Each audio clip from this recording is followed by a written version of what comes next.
जिस तरह से इंडिया गठबंधन लगातार अपना प्रचार कर रही है और हर पार्टी अपना लगातार प्रचार कर रही है, हमारे साथ किरतपुर के चेयरमैन अब्दुल मन्नान, विधायक मनोज पारस और जो कैंडिडेट है, सांसद कैंडिडेट है मनोज कुमार जी भी हैं। तो अब जानना चाहेंगे किरतपुर के हार्दिल अजीज चेयरमैन अब्दुल मन्नान से कि इंडिया गठबंधन की क्या कंडीशन है।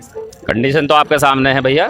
कंडीशन इंशाल्लाह रहमान, अल्लाह ने चाहा तो वन साइडेड जीतेंगे, अल्लाह ने चाहा। और आप ये जनता जनाधार देख रहे हो, खुदा का शुक्र है कितना बड़ा प्रोग्राम हुआ है। तो ये सच्ची पब्लिक है, बिल्कुल ये किराए की या बाहर से लाई भी नहीं है जैसे और लोग घूम रहे हैं कि कुछ चुनाव का पर्चा भर दिया और 3-4 हज़ार आदमी पूरे देश का लेके अपने साथ में चल रहे हैं और भीड़ दिखा रहे हैं। हमारे साथ में बहुत भीड़ है। अब यहाँ तुम लोकल के पत्रकार हो, मेरे छोटे भाई हो, तुम देख लो यहाँ पे कोई बाहर का आदमी तो नहीं है, सब किरतपुर शहर के और हमारे विधानसभा क्षेत्र के हैं। तो अल्लाह का शुक्र है जहाँ पर लोकल की पब्लिक साथ होगी उसी के साथ में वोट होता है। तो तुम्हें पता है एक तरफा चुनाव जीतेंगे इंशाल्लाह रहमान। अच्छा, जैसे अखिलेश जी का कई वाली बात आ रही है, चंद्रशेखर वाली जो बात आ रही थी कि उन्हें जो है ना जो टिकट नहीं दिया तो नुकसान होगा। अब मनोज जी को जैसे सामने लेकर आए और उन्होंने जनता ने ये कहा कि ज़्यादा देखा नहीं है और नया चेहरा है, इस पर क्या कहना चाहिए? तो वो कौन से भाई पुराने चेहरे हैं भैया? सलमान खान तो लड़ नहीं रहा कोई, सबके सब बाहर के ही हैं। तो अब जब साहब ने यहाँ पे जब नौकरी छोड़ दी, घर भी यहाँ पे बना लिया, तो यहाँ पे रहेंगे। चंद्रशेखर भाई भी यहाँ घर बना ले, वो भी लोकल बन जाएंगे। लेकिन हमें मतलब ये है कि जो हमारे राष्ट्रीय अध्यक्ष जी, जो हमारे पार्टी ने जो निर्णय लिया है वो सोच समझ के लिया है। तो उन्होंने जज साहब को प्रत्याशी बनाया, हम उनके साथ में तन मन धन से उनके साथ हैं। और लोग बड़ी तरह तरह की अफवाह फैला रहे हैं, वो अपने संबोधन में भी कह रहे हैं, लोगों को बता भी रहे हैं कि हमारे साथ में एससी समाज है और मुस्लिम समाज और जुड़ जाओ। तो भाई एससी समाज अगर उन्हीं के साथ है, वो सारा उन्हीं के साथ है। तो बहन जी के प्रोग्राम में भी एससी समाज बहुत सारा था, आकाश आनंद जी के में, और आज हमारे प्रोग्राम में हमारी तो छोटी सी मीटिंग थी है, तुमने देखा हज़ारों की भीड़ में लोग यहाँ पे एससी समाज के भी थे। तो ये लोग कहाँ से आ गए? तो इनका प्यार है, प्रेम है, तभी तो हमारे साथ है, तभी तो लोग यहाँ पर आ रहे हैं सब लोग। आज जस सामने जैसी वाली बात कही कि हो सकता है कि 19 तारीख को, जो 19 अप्रैल को इलेक्शन ही ना हो, सरकार इस तरह का मतलब आने वाले टाइम में इलेक्शन जो है सरकार इस तरह का वो कर दे कि इलेक्शन ही ख़त्म कर दे। इस पे क्या है? जनता इस चीज़ को समझना चाह रही है। सरकार वन नेशन वन इलेक्शन जो है इसको लेके क्या है सारी चीज़ें? वो सिर्फ प्रोपेगेंडा बना रहे हैं, लोगों को डराना चाह रहे हैं कि लोग डरें और हमारे साथ जुड़े रहें। हम अपने मुस्लिम समाज को खास करके कहना चाहते हैं और दलित समाज के जो पिछड़े लोग हैं और जो भी बैकवर्ड कास्ट हैं सबको कहना चाहता हूँ कि इनके ड्रामे में कोई ना आए। ये सब प्रोपेगेंडे हैं, सब सुनने की बातें हैं, कहने की बातें हैं, कोई कहीं नहीं जा रहा है। अब हम लोग एकजुट हो जाएंगे इंशाअल्लाह रहमान। जब इनकी सरकार ही नहीं रहेगी तो ये वन नेशन वाला कानून लगाएंगे कहाँ से? क्योंकि चुनाव सरकार बदलने का चल रहा है। ये एक सीट हराने, एक सीट जीतने का मैटर नहीं है कि हमें एक सीट सिर्फ नगीना जीतनी है। हमें नगीना नहीं जीतनी, हमें गठबंधन को पूरे उत्तर प्रदेश में, पूरे भारत में ज़्यादा से ज़्यादा सीटें जीतनी है और अपनी सरकार सेंट्रल गवर्नमेंट में अपनी सरकार बनानी है। तो जिस तरह से आप जनता के बीच में जा रहे हैं तो क्या चीज़ अलग दिख रही है? जैसे चंद्रशेखर के बारे में जैसे मैं जनता के बीच में जा रहा हूँ तो लोगों ने नाम ले रहे हैं। मान लीजिए जैसे कि एक तरफा ये महसूस हुआ कि कुछ बीजेपी के चाहने वाले हैं मगर कैमरे के सामने वो चंद्रशेखर का नाम ले रहे हैं, ऐसी कुछ समाजवादी के चाहने वाले हैं वो चंद्रशेखर का नाम ले रहे हैं। तो इसमें क्या सच्चाई है? 2024 का जहाँ तक चुनाव है ये सिर्फ और सिर्फ इंडिया गठबंधन और एनडीए का चुनाव है। अगर कोई भी प्रत्याशी या कोई भी अपना अकेला दल अगर वो चुनाव लड़ रहा है इंडिया गठबंधन से हटकर या एनडीए गठबंधन से, तो उसका अस्तित्व इस चुनाव में ख़त्म हो जाएगा। और रही बात पर्टिकुलर, आप अगर स्पेसिफिक क्वेश्चन पूछा है आपने, तो वो जनता भ्रमित है क्योंकि शुरुआती दौर में उन्होंने जनता के बीच में झूठ बोलकर, बहकाकर, लोगों को गुमराह कर ये बताया कि वो गठबंधन के सही प्रत्याशी हैं। जबकि जब से नॉमिनेशन मैंने किया है और लगातार जनसंपर्क में मैं हूँ, लगातार जनसंपर्क में यही चीज़ निकल के आ रही है कि उन्होंने जनता से झूठ बोला है और जनता को भ्रमित करने का कार्य किया है। कोई भी व्यक्ति 2024 में अकेला अगर चुनाव लड़ता है तो निश्चित रूप से वो कहीं ना कहीं से भाजपा को मजबूत बनाता है। अच्छा, जिस तरह से अभी 19 तारीख से पहले अभी जैसे गांव जहाँ में आप देख रहे हैं तो बहुत सारे लोग जो युवा थे उनके वोटर लिस्ट में से नाम नहीं थे और नाम कट गए थे। मगर अगर देखा जाए बीजेपी के जो लोग हैं वो इसी चीज़ पे लगातार मेहनत करते हैं। तो हमें इस अगर देखा जाए तो युवा और मुस्लिम के जो वोटर जो है उनके जो वोट कटे हैं उसको लेके क्या कहना चाहेंगे? इसके लिए आपको मैं एक बात कहना चाहता हूँ, जो संस्थाओं से हम लोग जुड़े हुए हैं, जो संविधान अनुरूपी कार्य करते हैं, हम लोगों ने 2022 के चुनाव में 403 विधानसभा की सीटों पर इसके लिए काम किया है और सुप्रीम कोर्ट में भी माननीय उच्चतम न्यायालय के जरिए हम लोगों ने 21 लाख वोट नए बनवाने के कार्य किए हैं। बहुत सी चीज़ें जो जटिल होने के कारण इलेक्शन कमीशन ऑफ इंडिया कहीं ना कहीं से विफल रही है, इसीलिए 2-2, 3-3 दिन पर उसके नई रूलिंग्स आ रही हैं, नई नीति बनती हैं और तमाम तरीके से अपने अधिकारियों को जो उनके सबॉर्डिनेट अधिकारी हैं उनको डरा कर धमका कर लेखपालों से बीएलओ से ज़बरदस्ती रिपोर्ट लिए जा रहे हैं। हम लोगों के भी ये संज्ञान में आया है कि कई गांव में ऐसे लोग हैं जो जीवित हैं और उनको मृतक करके डिलीट कर दिया गया है। इसके बाबत कानूनी कार्रवाई की जाएगी और इलेक्शन कमीशन से हम लोगों का अभी भी रिट पेंडिंग चल रहा है। दोषी अधिकारियों के खिलाफ दोषी अधिकारियों के खिलाफ कार्रवाई किया जाए। इसमें क्योंकि ये आता है कि मान लो जैसे वोटर यहाँ का है, उसका जो है लिस्ट में बनेड़े में आ गया नाम, अब वो वोट डालने गया, उसे कह दिया आपका वोटर लिस्ट में नाम नहीं है, आप वोट नहीं डाल सकते। ऐसे में कोई आम आदमी है और उसे वोट डालना है तो वो क्या कर सकता है, अपना वोट का इस्तेमाल किस तरह से कर सकता है? ऐसे में इलेक्शन कमीशन ऑफ इंडिया जो मतदाता जागरूकता अभियान चलाती है उसमें कहीं ना कहीं आम जनता के बीच में उसका संदेश पहुंचाने में विफल है। केंद्र सरकार पूरी तरीके से इलेक्शन कमीशन को कब्जे में कर रखी है, जिससे वह पूरी तरीके से पूर्ण स्वतंत्र होकर अपना कार्य नहीं कर रही है। इस तरीके की कॉम्प्लेक्सिटीज़ बहुत ज़्यादा जनता के बीच में आई हैं, लेकिन बावजूद उसके इलेक्शन कमीशन ऑफ इंडिया कहीं ना कहीं से केंद्र सरकार के इशारे पे काम कर रही है। नहीं मतलब अगर कोई वोटर लिस्ट में नाम नहीं है और वो पोलिंग बूथ पे पहुंच गया, तो ऐसे में अगर उसे वोट डालना है और वोटर लिस्ट में उसका नाम नहीं है तो वो किस तरह से वोट डाल सकता है? अगर जागरूकता की हम बात करें और जितने भी लोग हैं और उनके साथ ये समस्या हर बार आती है, उनके लिए आप क्या कहेंगे? देखिए, इस संबंध में अभी भी वोट डालने का काम कभी भी रोका नहीं, वोट बनाने का काम कभी भी रोका नहीं जाता। इलेक्शन के 3 दिन पहले तक वोट बनाने का काम चलता है। आप अभी वोट उस साइट पे जाएंगे तो आप अपनी साइट के अपने ऑनलाइन के माध्यम से आप अपने वोट को बनवा सकते हैं, लेकिन 3 दिन पहले जब तक कि इलेक्शन बसते बसते बटने जब डिवाइड हो जाते हैं फिर उसके वोट का अधिकार नहीं कर सकते। वो वोट नहीं डाल सकता अगर वहाँ पहुँचता है। 3 दिन पहले तक वोट बनाने का काम जारी रहता है। तो अभी काम चल रहा है, आप ऑनलाइन अप्लाई कीजिए, वोट बन जाए। जनता का कहना ये था कि विधायक मनोज पारस जी जो हैं उनसे भी राय लें आप, और क्या लग रहा है इंडिया गठबंधन जैसे है तो जीतेगा या नहीं जीतेगा? अभी जिस तरह से चंद्रशेखर है, ओम कुमार है और मनोज कुमार है, और आप मनोज कुमार जी के साथ दिन रात लगे हुए हैं और कोशिश यही है कि वो जीते, तो क्या लग रहा है जैसे जनता के बीच में जा रहे हैं, कितनी उम्मीद लग रही है कि इंडिया गठबंधन निकल सकती है? सबसे पहले तो मेरा सभी आपके दर्शकों को नमस्कार, प्रणाम, आदाब, खुदा आपका सत श्री अकाल, जय भीम। मैं आपके माध्यम से, आपके चैनल के माध्यम से कहना चाहता हूं कि इंडिया गठबंधन निश्चित जीतेगा। आज भारतीय जनता पार्टी की हालत ख़राब है। ये तो टीवी और उसके माध्यम से मीडिया, क्योंकि इन्होंने खरीद लिया है, उसके माध्यम से 400 पार का नारा लगा रहे हैं। आज ये बहुमत भी नहीं छुपा रहे। अगर ये बहुमत के करीब होते तो झूठे लोगों को केस लगा करके जेल नहीं भेजते। आज केजरीवाल साहब को जेल में डाल दिया, सोरेन साहब को जेल में डाल दिया, केजरीवाल साहब के तमाम कई सारे मंत्री जेल में हैं। तो ये इस बात का सबूत है कि भारतीय जनता पार्टी के लोग घबराए हुए हैं और उस घबराहट में उल्टे सीधे काम कर रहे हैं। और ये किसी ने कहा भी है, पहले कहावत भी है कि जब खराब दिन आते हैं तो मती मारी जाती है। तो इसमें ये वाली बात भी तो आ रही है ना कि बीजेपी तो एक तरफा हो गई। अगर दलित और मुस्लिम जो वोटर है वो चंद्रशेखर या मनोज कुमार की तरफ वाला बात हो रहा, उनका जो है जो वोटर है वो तो कट नहीं रहा। दूसरी बात, अगर हम बात करें 18 साल तक के बालिग जो होने वालों की है, उनके ज़्यादातर वोटर लिस्ट में से नाम कटे हुए हैं। इनके जो जितने भी वोटर हैं उनके हर लिस्ट में नाम है। तो ऐसे में बट तो दो जगह वोटर है ना, एक तो चंद्रशेखर और मनोज कुमार जो हैं उनमें ही तो वोट बट रहे हैं। अब देखिए, ये आपका अपना आकलन है, आपको पता नहीं कैसे चंद्रशेखर का नाम आप लोग लेते हो, कौन से हिसाब, हमारी तो समझ में नहीं आता आप लोगों का कौन सा समीकरण। कोई नहीं वोट बट रहा। आज की तारीख में कोई बेवकूफ़ नहीं है, सब जानते हैं, सारी जनता त्रस्त है, किसान, मजदूर, नौजवान, अगड़ा, पिछड़ा, सब त्रस्त है। और दलित समाज तो खासतौर से त्रस्त इसलिए है कि वो समझ रहा है कि आने वाले वक्त में परम पूज्य बाबा भीमराव अम्बेडकर जी का जो संविधान था, उस संविधान के तहत उन्हें आरक्षण मिला था, नौकरी मिली थी, उन्हें रहने का हक मिला था, मकान दुकान सब उसी तहत मिली है।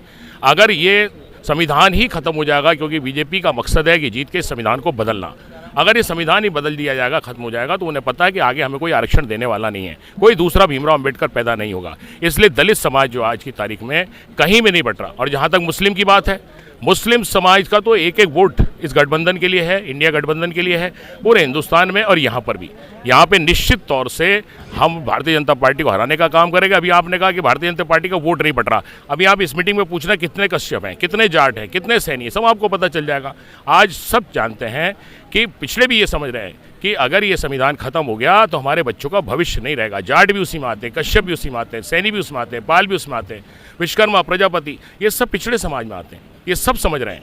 इसलिए कहीं कोई दिक्कत नहीं है। निश्चित तौर से इंडिया गठबंधन के प्रत्याशी मनोज कुमार जी भारी वोटों से जीतने जा रहे हैं। अच्छा, जैसे कि बेनिफेस्टो क्या है, अगर देखा जाए मनोज कुमार जी वो कौन से मुद्दे हैं जो जनता के बीच में लेके जा रहे हैं और जनता उन्हें वोट उस मुद्दों पे दे रही है? देखिए, मुद्दा तो इस चुनाव में संविधान बचाना सबसे बड़ा मुद्दा है।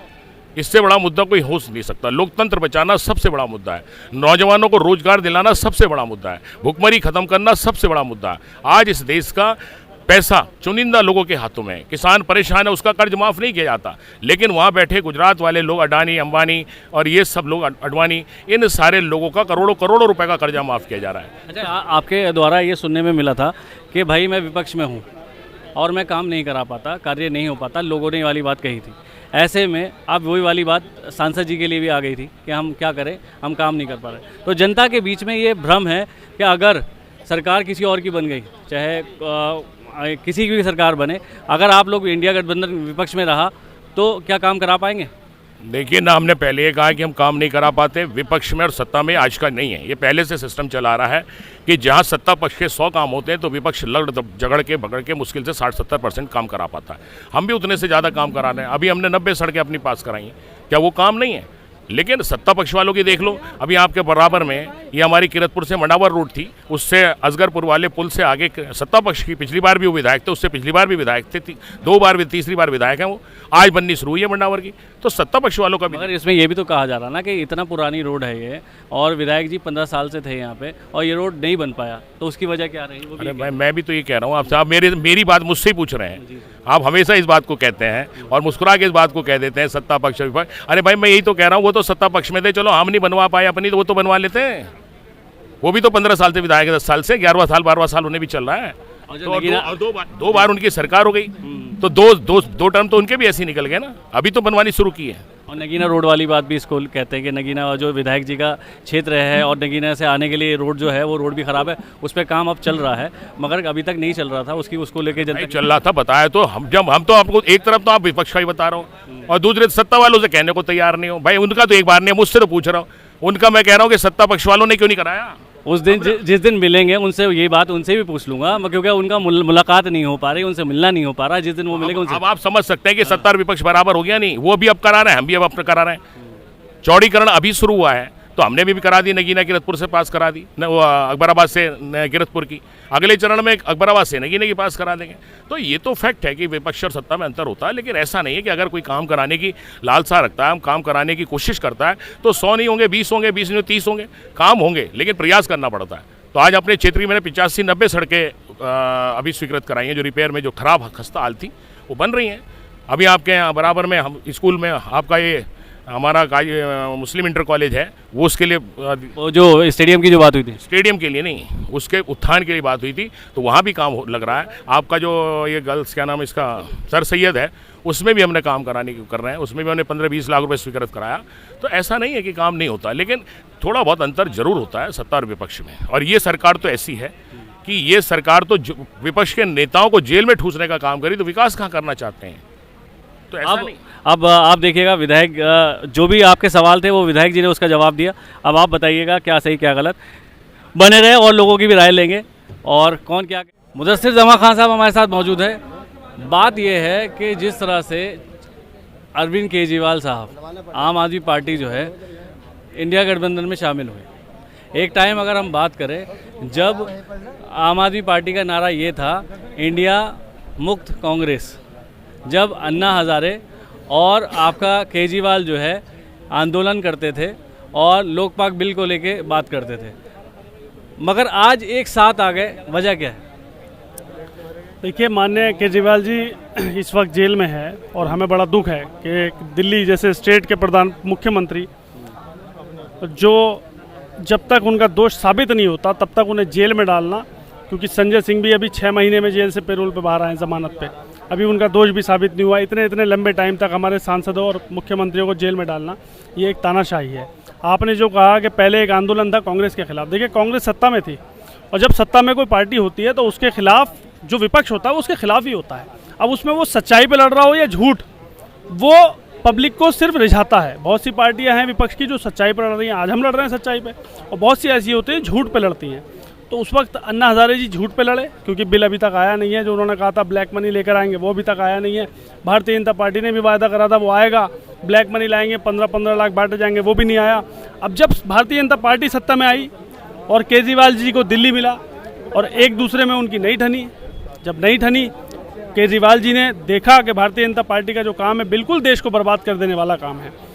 और मैं केजरीवाल जी को कहूँगा, देखिए केजरीवाल जी ने, मैं ये नहीं कहूँगा 100% अच्छे काम किए, मगर इतने अच्छे किए कि शिक्षा संस्थान उन्होंने दिल्ली के सुधार दिए। इसीलिए आज वो इंडिया गठबंधन के साथ हैं और वो जेल में हैं। हमें दुख है और हम उनके साथ हैं। दुख की घड़ी में हम पूरी तरीके से खड़े हैं, वो हमारे साथ खड़े हैं, हम उनके साथ खड़े हैं। एक चर्चा चल रही है कि प्रधानमंत्री बनेगा कौन। कांग्रेस वालों का कहना है कि जो राहुल गांधी बनेंगे और समाजवादी वालों का कहना है कि हम वो अखिलेश भैया बनेंगे। तो इसी तरह से एक नहीं है सबकी राय। तो आपके हिसाब से कौन बन सकता है? देखिए ऐसा है, ऐसा कभी नहीं है कि अखिलेश भैया ने कहा कि मैं बनूंगा प्रधानमंत्री, ऐसा नहीं है। इसका अभी मंथन ही नहीं हुआ। ना कि राहुल गांधी जी ने भी कहा कि मैं बनूंगा प्रधानमंत्री, ना ही अखिलेश जी ने कहा। दोनों ही पढ़े लिखे युवा हैं। मैं दोनों के काबिलियत पे कोई उंगली नहीं उठाऊंगा क्योंकि राहुल गांधी भी एक शिक्षित नेता हैं और अखिलेश यादव जी भी एक शिक्षित नेता हैं। उसके अलावा कांग्रेस पार्टी में जैसे मनमोहन सिंह जी एक शिक्षित नेता रहे, फाइनेंस मिनिस्टर रहे और प्राइम मिनिस्टर रहे, और उन्होंने अपने कार्यकाल में क्या किया ये आप लोग अच्छे जानते हैं। इकोनॉमी को उन्होंने, जब पूरे दुनिया की इकोनॉमी डाउन जा रही थी, गिर रही थी, हमारे प्रधानमंत्री जी ने उसको संभाल के रखा। उसकी हमारी देश का मान सम्मान गौरव पूरे वर्ल्ड में उन्होंने साबित करा। इसी तरीके से कांग्रेस के पास बहुत सारे फेस हैं। चाहेंगे तो राहुल गांधी जी को बनाएंगे, चाहेंगे उन फेसेस को बनाएंगे, और अखिलेश जी का भी नाम अगर आएगा कोई बुराई नहीं है। अब जिस तरह से चंद्रशेखर का नाम चल रहा था, अगर इंडिया गठबंधन की बात करें उसमें नगीना क्षेत्र की जो बात थी, नगीना सीट की जो बात थी, उसमें चंद्रशेखर का नाम पहले चल रहा था। लगातार यही था कि हो सकता है कि वो आएंगे, मगर क्या वजह रही। और अगर देखा जाए दलित बढ़ता हुआ नज़र आ रहा है, मुस्लिम वोट बढ़ता हुआ नज़र आ रहा है। कांग्रेस और समाजवादी की बात करें जो इसके पक्के वोटर हैं, वो भी कहीं कटते हुए नज़र आ रहे हैं। आपको क्या लगता है? देखिए वो एक सीट का गठबंधन था। अगर चंद्रशेखर जी से गठबंधन होता प्रदेश में, इंडिया गठबंधन में लिया तो सिर्फ एक सीट का मामला था, एक सीट उन्हें मिलती और एक सीट का ही गठबंधन था। ना ही उनसे बहुत ज़्यादा कोई फ़ायदा था, ना ही बहुत ज़्यादा कोई नुकसान था। ये अखिलेश जी की समझ है, क्योंकि अखिलेश जी भी एक उत्तर प्रदेश में 124-25 विधायक लेकर बैठे हुए हैं। उनका एक अलग मामला है उत्तर प्रदेश में, भाई दूसरे नंबर की पार्टी है समाजवादी पार्टी। तो उनकी अगर उनसे राय नहीं मिली चंद्रशेखर जी की, तो इसमें कांग्रेस पार्टी बहुत ज़्यादा हस्तक्षेप नहीं कर रही थी। जबकि कांग्रेस पार्टी ने प्रस्ताव रखा था, अगर रखना चाहें रखिए, अच्छी बात है, कोई बुरी बात नहीं। अखिलेश जी ने इस चीज़ को नहीं पसंद किया कि उनको गठबंधन में रखा जाए उनको, बल्कि अखिलेश जी ने ये ऑफर दिया था कि आप साइकिल के निशान पर टिकट ले लें और लड़ लें। अगर देखा जाए तो अगर जिस तरह से दोनों हो गए, इंडिया गठबंधन और चंद्रशेखर केतली ASP दोनों आपस में लड़ रहे हैं, और एक तरफ बीजेपी ओम कुमार ये एक तरफ चल रही, तो कहीं इन दोनों पार्टियों को नुकसान होके कहीं बीजेपी तो नहीं निकल जाएगी? क्योंकि इन्हीं के वोटर हैं, दलित भी है और मुस्लिम भी हैं, जो दोनों तरफ एक ही है, तो कहीं नुकसान तो नहीं होगा? देखो नुकसान होगा अगर जनता समझदारी से वोट नहीं करने की। अभी टक्कर गठबंधन और बीजेपी की है, यहाँ नहीं, ये एक लोकसभा है, पूरे देश के अंदर गठबंधन और भारतीय जनता पार्टी की आमने सामने की टक्कर है।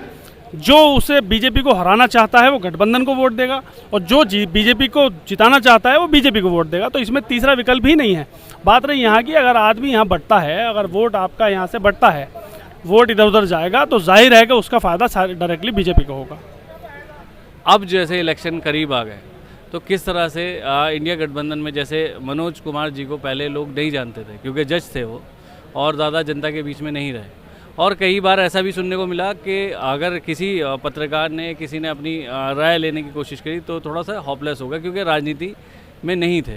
तो ऐसे में अब वो कौन से मुद्दे जो है जो जनता के बीच में वो लेके जा रहे हैं, और जनता उनसे अपेक्षा कैसी रख रही है, और जनता को उनसे उम्मीद कैसा लग रही है कि वो जीत सकते हैं?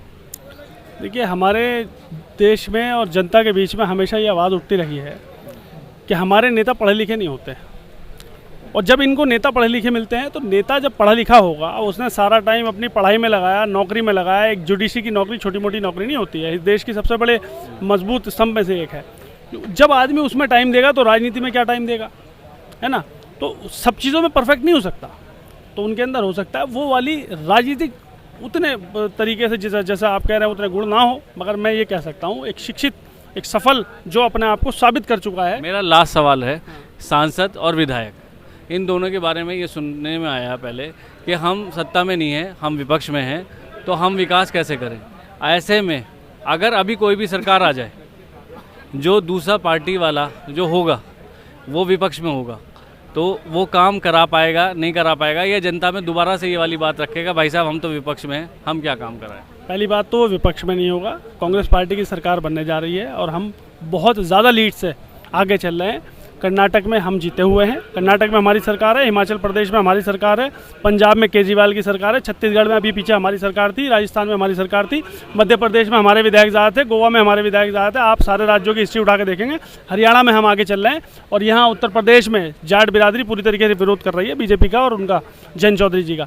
तो केजरीवाल जी को अंदर डाला हुआ है, बनिया पूरा खिलाफ हो गया है। उत्तर प्रदेश की हालत बता रहा हूँ कि पूरी तरीके से इस देश में इस वक्त गठबंधन बहुत आगे चल रहा है। हम सत्ता में आने वाले हैं और सत्ता में जीत कर ये लोग काम करेंगे। और जो लोग आपसे कहते हैं कि हम विपक्ष में होकर काम नहीं करते, मैं बता दूं कांग्रेस का कोई भी सांसद और विधायक आपसे ये बात नहीं कहेगा, चाहे वो विपक्ष में हो सत्ता में हो।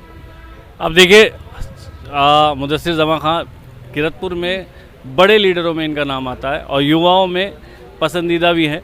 तो आज इन्होंने जो भी बात कही, आप बताएं क्या बेहतर लगा क्या नहीं, और किसी और जगह अभी बने रहें यहाँ पे और लोगों से ही बात करने की कोशिश करेंगे। मैं मोहम्मद फराज, किरतपुर न्यूज़।